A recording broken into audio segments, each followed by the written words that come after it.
Dans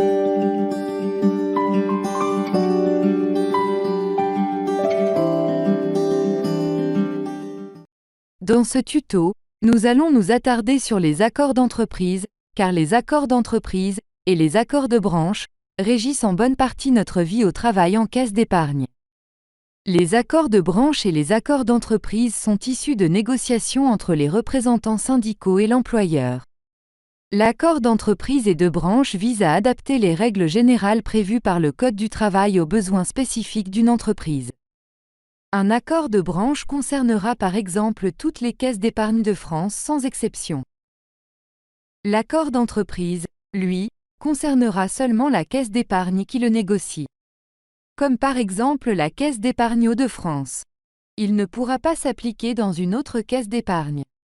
Avant, en termes de droit du travail, si entre les textes qui encadraient les droits des salariés certains venaient à se contredire, la loi stipulait qu'on retenait ce qui était le plus avantageux pour le salarié.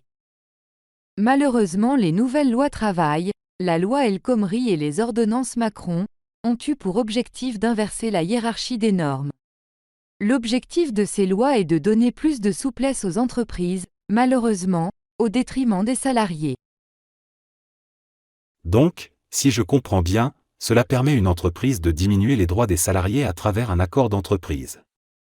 Mais normalement, si un accord d'entreprise proposé par des patrons est moins favorable pour les salariés, il ne devrait pas être signé par les organisations syndicales ?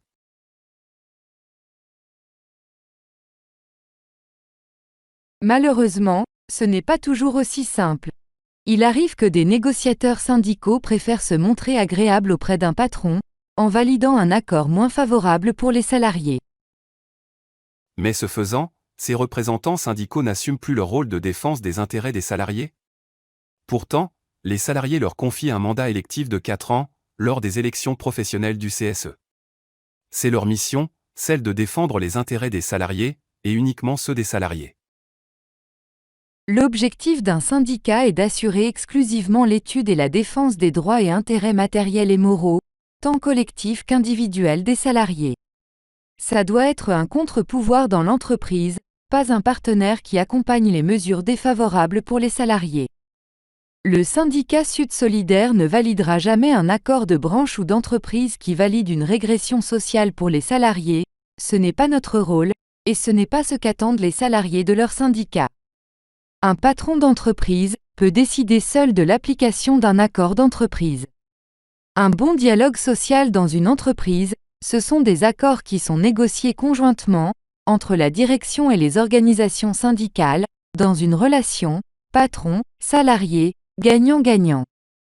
Par contre, quand suite aux négociations, un accord est bénéfique pour les salariés, le syndicat Sud Solidaire le signe. Comme par exemple, les accords sur le temps partiel, le plan d'épargne entreprise, le CESU, la médaille du travail, le pilote sur le télétravail, le compte épargne-temps, l'accord sur le handicap, etc. Nous espérons que ces 2 premiers tutos vous auront apporté un peu plus d'éclaircissement sur le droit des salariés et l'accord d'entreprise. Votez pour le syndicat Sud Solidaire.